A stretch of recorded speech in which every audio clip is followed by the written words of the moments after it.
What's going on, guys? I'm ZayTiggs and welcome back to another video.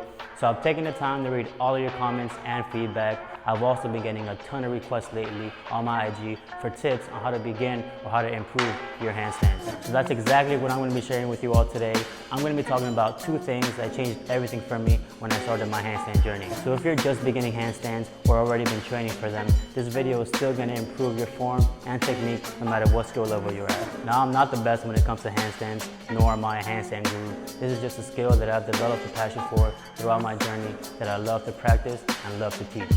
When I first started, I didn't know what I was doing. I didn't really have anyone to guide me, so I was just kicking up. I wasn't using the wall. I was walking on my hands. I had the craziest banana back, but through years of training and trial and error, these are the two tips that changed everything for me. Now, I've seen countless ways of people learning and teaching the handstand. Again, these tips are what helped me fix my form and develop a longer and more effortless hold.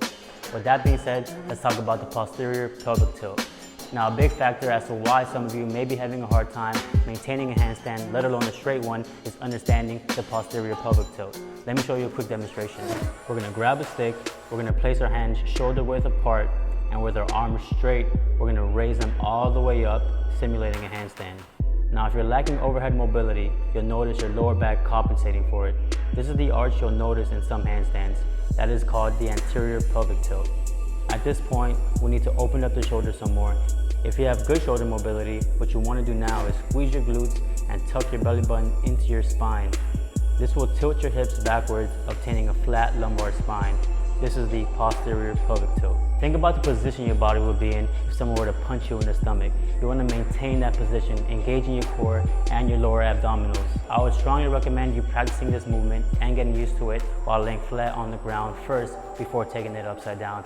Which brings us to this next exercise, the hollow body hold. This is a fundamental core exercise when it comes to calisthenics, not just handstands, but it also applies to static holds such as the planche, front lever, and so forth.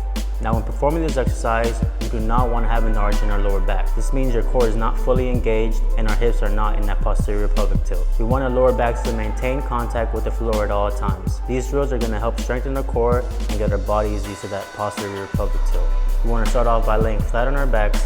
We're going to bring our knees to our chest, lift our shoulders up while pushing our belly button into the ground to make sure our core is engaged and in that posterior pelvic tilt. We also want to maintain a depressed scapula, so we're going to place our arms by our side and slightly drive them towards our feet. You should feel your core being engaged at this point. If you can hold this comfortably for 30 seconds, let's move on. We then want to extend our legs out, going into an advanced tuck.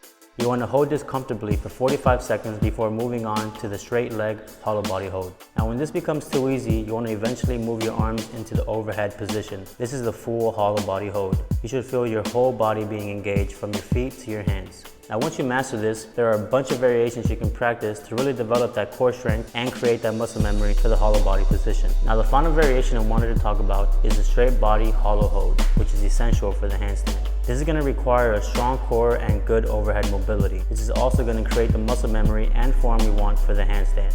Now, we're going to switch it up and lie on our front side. This is another great drill. We're going to engage our glutes to twist our hips into that posterior pelvic tilt. You want to suck your belly button in so that your lower stomach is elevated from the ground. If you're doing this correctly, there should be a small gap from the floor to your belly button. If you have a stick or a broomstick available, try this. We're going to grab it shoulder width apart and do slight pulses overhead.